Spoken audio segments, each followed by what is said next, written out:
කොහොමද? ඔන්න ඉතින් මට දවස් 4ක නිවාඩුවක් හම්බෙලා තියෙන්නේ. මේ දවස් 4 ඇතුලේ මම මොකද කරන්න කියලා බලමු. ඉතින් මම දැන් වැඩ කරන්නේ හෝටල් එකක. මම මගේ ජොබ් එක මාරු කරා. ඒ නිසා දැන් මට හොඳට නිවාඩු තියෙනවා. ඉතින් මම උදෙන්ම යනවා අපේ පරණ වැඩ කරපු තැන කට්ටියව බලන්න. ඉතින් ඔයාලා හැමෝම දන්නවනේ vlogs මගෙත් එක්ක එකතු වෙලා බැලුවා නම් මගේ පරණ වැඩ කරපු තැන කට්ටිය කොච්චර හොඳයිද කියලා. ඇත්තටම එයාලව මට තාම අමතක කරගන්න බැහැ. අන්න ඒ හින්දා තමයි නිවාඩුවක් ලැබුණ හැටියෙම මම දුවගෙන යන්නේ එයාලව බලන්න. ඔන්න ඉතින් මෙන්න මේ කේක් එක ගත්ත මම එයාලට අරන් යන්න. මම එන දවසත් එක්ක කිව්වට පස්සේ එයාලා උදෙන්ම ඉඳන් මට වීඩියෝ කෝල් ගන්නවා කීයට දෙන්නේ කියලා. කොහොමරි මම යනකොටත් එළියට වෙලා බලාගෙන ඉන්නවා මම එනවද කියලා. මොකද මං කිව්වා තව විනාඩි 10කින් එනවා කියලා. වෙලාවකට මට පුදුම හිතෙනවා මේ තරම් මිනිසුන්ට ආදරණීය වෙන්න පුළුවන්ද කියලාත්. හැබැයි මට මේ සැරේ ඒ තරම් වීඩියෝ කරන්න උනේ නැහැ. එයාලා ටිකක් බිසි වෙලා හිටියේ. අපි ෆොටෝස් ගොඩාක් ගත්තා. මම මේ ෆොටෝස් ටික මේකේ දාන්නම්. ඉතින් මේ ඉන්නේ අපි කට්ටියම. ඒක ඉවර වෙලා මම ගියා යාළුවෙක්ව හම්බෙන්න. අපේ ප්‍රධාන ඉන්ෆ්ලුවෙන්සර් කෙනෙක් රුමේනියාවේ ඉන්න. කොහමද බ්‍රෝ? හොඳයි. එලකිරියා. අපි දෙන්න යනවද කන්න? දැන් මේ ඔයාලා කේක් කන්න. කේක් කාලා බෑ ලොකු බඩගින්න අපි. මේ මගේ channel එක බලන ඉන්නවනම් දන්නවනේ. මෙයා famous. මෙයා කොහමද දැන් අපේ පැත්තේ ඉන්නේ? මමද? මේක. නෑ සිරාවද මොකක්ද වෙනසක් කියලා දුන්නා. මගේද? දැන් සතුටෙන් ඉන්නේ. හිත හොඳයිනේ හල. ජොබ් එක හොඳයිද? ජොබ් එකත් හොඳයි හිතත් හොඳයිනේ. මිනිලන්ඩි රවුමක් ඇයදලා අන්තිමේට KFC එකෙන් නතර වුණා. ඔය මේ සිංහල දාන්න. සිංහල දාන්න. ඔය මොන කිව්වා කලින්ම සිංහල දාන්න කියලා.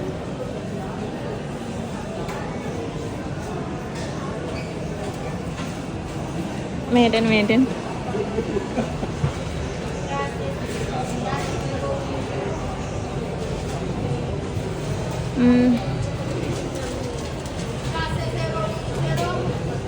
මේක ගමද? බර්ගර් නම් එපා.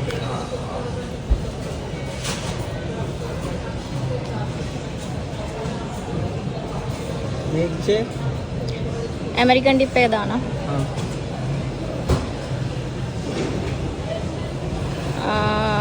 මොන මොනවාද?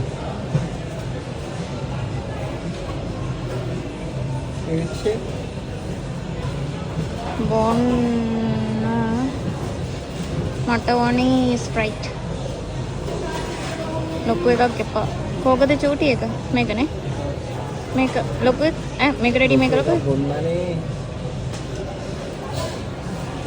ඔයාට මොනවද මිල්ක් ෂේක්?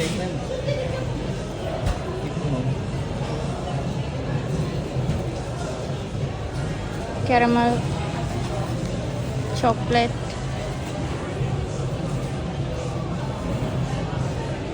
ලොකු එක ගන්න ඉතින්.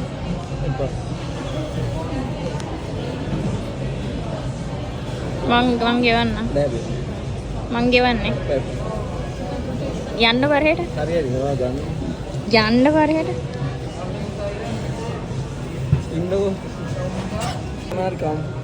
නෑ ආයෙ කන්නේ නැහැ. මොනාරි අරන් එන්න. එපා ඒ මුකුත් කන්න බෑ මේ කාලේ මුකෝ.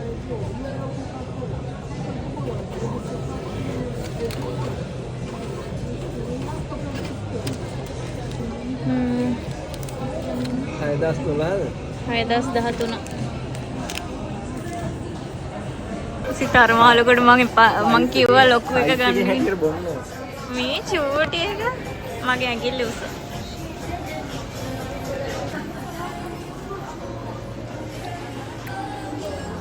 අයිස් කැට නේද? අයිස්ක්‍රීම් එකක් කනවා වගේ නේද? සිරාවට මම කියන්නේ මේ දියාරුවට තියෙයි කියලා. ගයිස් සිතාට කෙල්ලෙක් නැහැ. මං කිව්වේ ලංකාවට යන්න මංගල් කිංගිනි ඇඩ් එකක් දාලා මෙහෙන් කවුරු හරි හොයන්න. සිතාට කැමති කෙනෙක් ඉන්නම් කරුණාකරලා ඉදිරිපත් වෙන්න. කවුරු හරි කැමති කෙනෙක් ඉන්න නම් කියන්න. මේ මොහොතයි. ඇයි? එපාද. හිතයට එකක් තියන තව එකක් කියන්න එපා. ලැජ්ජයි යන්නේ වහන්න. මේක බලන්නේ අනේ මට බයයි. මේක මොච්චින මේක. මේ අර කොල්ල අරක ගත්තා. ඒක මේ ආව හොඳට. අයි අරක ලොකුයි අයියේ. අවන්න පාත් තියෙනවා. අනේ මට බයයි වෙන අපරාධයක් කරේ. මට බෑ මට ඔය වගේ හැකියාවල් නැහැ. දාන්න. මේක පොවා. ඔච්චර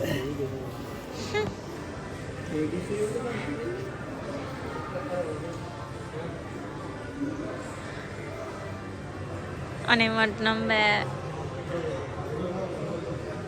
බෑ මට මේ අත් දෙකම ඕනි අයියා ඉස්සෙල්ලා Google එකේ ට්‍රික්ස් බලන්න ඔකට තියෙනවා මේක ඔබාන යන්න ඕනේ එහෙම කියන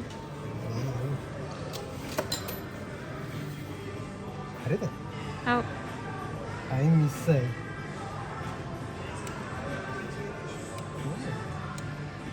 හරි යන ඕ හරි අයියෝ ඉවරයි අවුට් මම ඒකයි මං ගත්තේ නැත්තේ අවන්න තව එකක් තියෙනවා. ඊළඟ වර ගන්නවා කිසි. ඕක සූදුවක් වගේ අනේ ඒකට පාඩුත්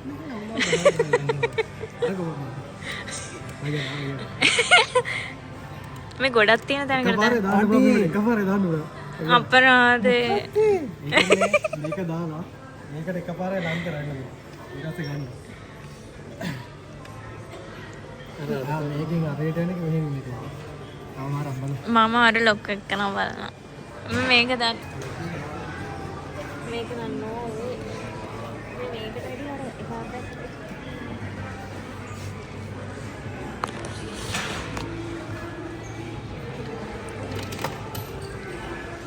මේක ගොඩක් ඉන්නේ. මේක උඩහට යන එක මේක අරහට යන. අවුලන්නේ උන්ට හිමීර ගන්න පල්ලහැර කරන්න බෑ. මේකෙන් ගන්න. ඒක පල්ලහැර ගන්න එකක් තියෙනවා. අරගෙන දෙන්න.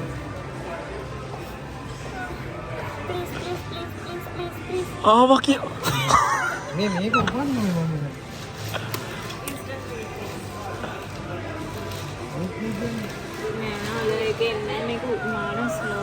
මේකක් දාන්න නෑ මට එපා මේක උඩට ඔව් මේක තමයි පල්ලෙහාට යන එක මේක අරයට මේක මෙහෙට වගේ දැන්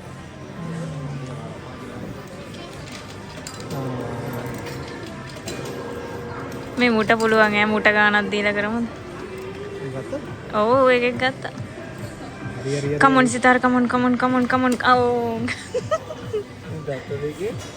මෝ ගත්තගේ හැබැයි වීම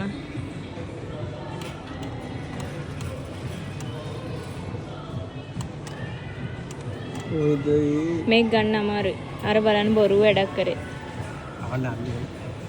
මට මම මේකට වොයිස් කරන්න පාරේ ඉඳගෙන ඒ නිසා සද්ද යන්න හිතන්න එපා ඉතින් ෆ්ලවර් ෆෙස්ටිවල් එකක් තියෙනවා කියලා තිබුණා. එදාට යන්නම් කියලා ඉන්නකොට හොඳටම ලොකු වැස්සකට මාව අහුණා. ඒක නිසා කොහොම හරි ඔන්න ඒකට එදා යන්න බැරි වුණා. හැබැයි ඊට පහුවෙනිදා හරි මම යනවා කියලා තමයි හිතන් හිටියේ. ඉතින් මේ මාසේ කියන්නේ මගේ බර්ත්ඩේ එක තියෙන මාසෙනේ. ඒ වුණාට මගේ ජීවිතේ වෙන්න තියෙන අලකලංචි ඔක්කොම වෙන්නේ මේ මාසේ. ඒක හින්දා මේ මාසේ ගැන හොඳ ඉම්ප්‍රෙෂන් එකක් මගේ හිතේ නැහැ. කොහොම හරි යාන්තමින් කිසිම ප්‍රශ්නයක් නැතුව මේ මාසේ ගෙවාගෙන අද හරියටම මේ 31 වෙනිදා. ඒ කියන්නේ මේ වැස්ස දවසට පහුවෙනිදා.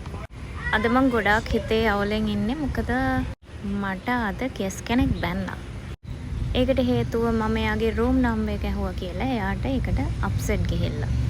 ඒක ඒ තරම් කෑ ගහන දෙයක් නොවුනත් එයා හයියෙන් කෑ ගහලා මට බැන්නා. කවුරු හරි කෙනෙක් හයියෙන් කතා කරනකොට ඇඬෙන එකම කෙනා මමද? මම මේ චර්ච් එක දිහා බලාගෙනත් කල්පනා කරේ මැයි මාසේ මෙහෙම හරි බේරුණ එක ලොකු දෙයක් කියලා. ඉතින් 2025 මැයි මාසේ unforgettable memory එකක් මට ඉතුරු කරලා ඔන්න එහෙනම් ගෙවිලා ගියා. ඉතින් මම තීරණය කළා අද මම ෆ්ලවර් ෆෙස්ටිවල් එක බලන්න යනවා කියලා. හැබැයි කා එක්කවත් නෙවෙයි තනියම. මොකද මම හිටියෙත් හිතේ අවුලෙන්නේ. ලස්සන ඩෙකරේෂන්ස් තිබුණා ෆ්ලවර් ඩෙකරේෂන්ස්. හැබැයි එතෙන්ට ගියාට පස්සේ තමයි මට හිතුනේ අපරාධේ මම තනියම ආවේ කියලා. මොකද මං හිටපු මූඩ් එකත් එක්ක මම තනියම ආපු එක ගොඩාක් ෆොකස් වෙන්න ගත්තා ෆැමිලිස් ළමයි එක්ක ආපු අයට. ඉතින් මට හිතෙන්න ගත්තා අනේ මම තනි වෙලා අනේ මම තනියම වෙලාවකට මමත් හරි ආසයි තමයි තනියම ඉන්න. ඇත්තටම තනියම ඉන්න එක මම එන්ජොයි කරනවා. හැබැයි සමහර වෙලාවට තනිකම කියලා කියන්නේ මිනිස්සෙක්ට ලැබෙන්න ඕනි නැතිම දෙයක් කියලා හිතන වෙලාවල් තියෙනවා. මේ ගමන පුරාවටම මම හිතපු එකම දේ තමයි අනේ දෙයනේ අම්මවත් ළඟ හිටියානම් කියලා. අඩුම තරමේ මගේ ලංකාවේ යාළුවෙක්වත්. කොහොම හරි අද දවස ඇතුළත වෙච්ච සිද්ධියත් මතක් කරන ගමන් මම දැක්ක ලස්සන විලක් මං හිතුවා එතනින් මම වාඩි වෙනවා කියලා. මං වාඩි වෙලත් හිතුවේ මගේ දවස විනාශ වුණ එක ගැන. මම නම් පෞද්ගලිකව මිනිස්සුන්ගේ හිත සතුටු වෙන විදිහට මිනිස්සුන්ව සතුටු කරන්න කතා කරන කෙනෙක්. ඒ නිසා මේ විදිහේ සිටුේෂන් වලට මට රිදෙනවා වැඩි. ඒත් මම ඒකට කොහොම හරි හුරු වෙන්න ඕනි. අමාරුම අවස්ථාවකදී වුණත් තනියම මේ දෙයට මුහුණ දෙන්න මම හුරු වෙන්න ඕනි කියලා මමම හිතුවා. මම ටිකක් වෙලා ඒක හිත මෙතන වාඩි වෙලා හිටියා. ඇත්තටම එතනින් පස්සේ මමගේ හිත හදාගෙන තමයි මෙතනින් එළියට ආවේ. මෙතනින් පස්සේ මම දකින ෆැමිලිස්, මම දකින කපල්ස්, මම දකින හැමදේම මට ලස්සනට පේන්න පටන් ගත්තා. ඉතින් මට කියන්නකෝ ඔයාලටත් මේ වගේ දේවල් වෙලා තියෙනවද? ඔයාලටත් හොඳ නැති දවස් හම්බෙලා තියෙනවද? ඒ අත්දැකීමුත් මාත් එක්ක බෙදා ගන්නකෝ. එතකොට මටත් ඒව අහලා ඔයාලා ඒවට රියැක්ට් කරපු විදිහෙන් දෙයක් ඉගෙන ගන්න පුළුවන් නේ. ඇත්තටම මට ආඩම්බරයි මේ සැරේ මම ඇඬුවේ නෑ. මොකද මේ වගේ ප්‍රශ්නයක් වුණොත් මම අනිවාර්යෙන්ම අඬනවා.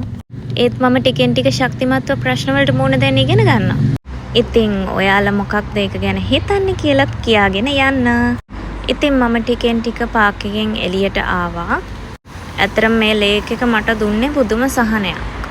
ඒ එන අතරමගත් මේ විදිහට ලස්සන මල් පිපිලා තිබුණා. ඒ වගේම වෙඩින් ෂූට් එකකුත් පැත්තකින් ගියා. එහෙනම් තවත් ලස්සන vlog එකකින් හම්බ වෙනකන් ගිහිල්ලා එන්නම්. subscribe කරන්න.